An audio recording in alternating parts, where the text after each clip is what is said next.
Tu passes des heures à analyser ses messages, à guetter ses attentions, à espérer un signe. Tu te demandes pourquoi il ne franchit jamais le pas, pourquoi il reste vague sur l'avenir alors que tout semble bien se passer. Épouser quelqu'un après seulement 3 mois, ça paraît impossible, non? Pourtant, certaines femmes le vivent et ce n'est pas un coup de chance. C'est un mécanisme bien précis que tu vas découvrir ici. Ce que tu vas comprendre dans cette vidéo, c'est comment créer une connexion si puissante qu'un homme en vient à vouloir s'engager rapidement. Tu vas apprendre à activer le processus d'intensification rapide décrit par le psychologue Robert Sternberg, faire monter l'intimité, la passion et la décision de façon accélérée, mais solide. Tu repartiras avec 3 techniques concrètes, testées avec les mots exacts à utiliser. Le plus grand mensonge qu'on raconte dans les relations, c'est qu'il faut attendre, ne pas trop en faire, laisser le temps au temps. On te dit « laisse-le venir, ne sois pas trop disponible, ne parle pas d'avenir trop tôt ». Résultat, tu restes dans l'incertitude pendant des mois, voire des années. Tu deviens experte du laisser-faire, mais tu n'obtiens jamais ce que tu veux. Ce faux paradigme te maintient dans un rôle passif où tu subis le rythme de l'autre. En réalité, les hommes qui s'engagent vite ne sont pas des cas isolés. La recherche en psychologie montre que la décision de s'engager n'est pas liée au temps, mais à l'intensité des signaux qu'ils reçoivent. Sternberg a démontré que l'amour complet, ce qu'il appelle l'amour consommé, repose sur 3 piliers, l'intimité, la passion et la décision-engagement. Si tu fais monter ces 3 piliers rapidement, tu peux compresser des années de construction en quelques mois. Le secret, c'est d'intensifier délibérément chaque pilier. L'intimité, c'est la connexion émotionnelle, le sentiment d'être compris. La passion, c'est le désir, l'excitation, la nouveauté. Et la décision, c'est la volonté de s'engager, qui vient quand les 2 premiers sont suffisamment forts. Beaucoup de femmes se concentrent uniquement sur la passion ou uniquement sur l'intimité, mais négligeant le 3e. Le résultat, il est heureux avec toi, mais il ne passe pas à l'étape suivante.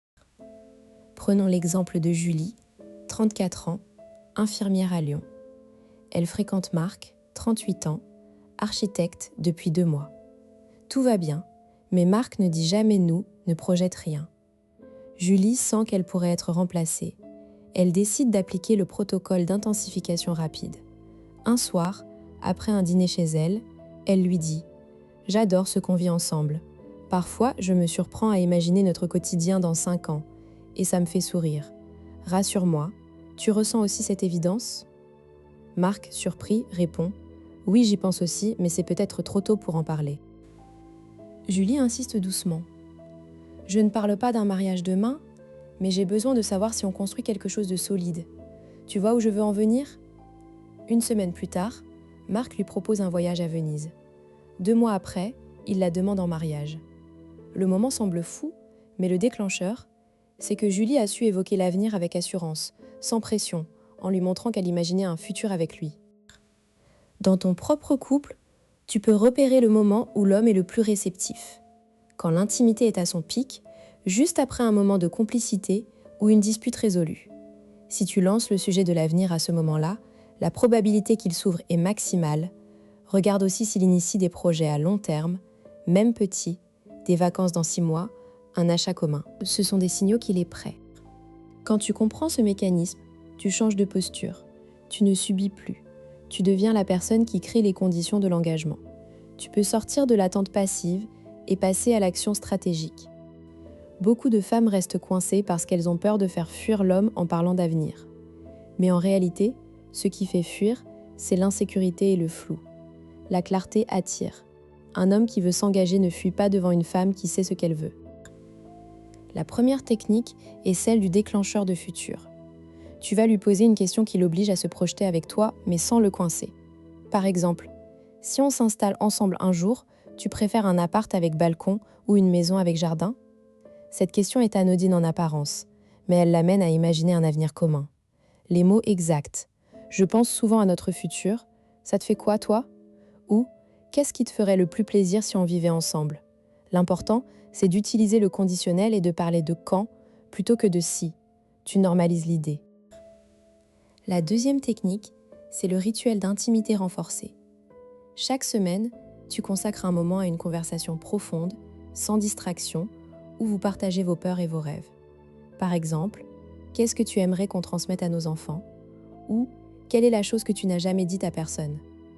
Ces questions créent un lien émotionnel fort, un sentiment d'unicité. Le modèle de Sternberg montre que l'intimité rapide vient des vulnérabilités partagées.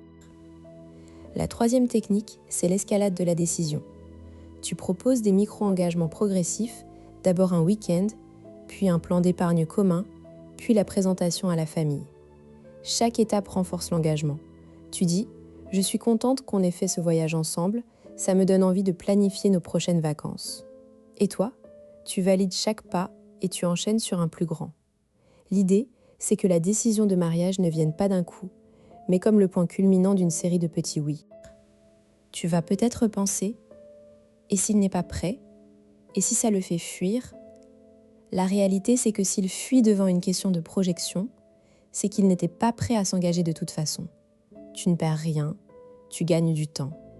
Autre objection, et si je force trop et qu'il dit oui sous pression?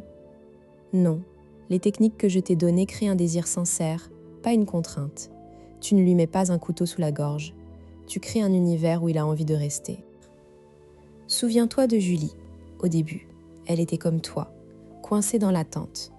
Elle a appliqué ses principes et en 3 mois, elle a reçu une demande en mariage. Ce n'est pas de la magie, c'est de la psychologie. Tu as maintenant les outils. Si tu veux vraiment qu'il veuille t'épouser, tu sais quoi faire. Alors, est-ce que tu vas rester spectatrice de ta propre vie ou est-ce que tu vas prendre le contrôle? N'oublie pas de t'abonner, active la cloche et mets un commentaire si tu veux qu'on creuse d'autres techniques. Rendez-vous dans la prochaine vidéo.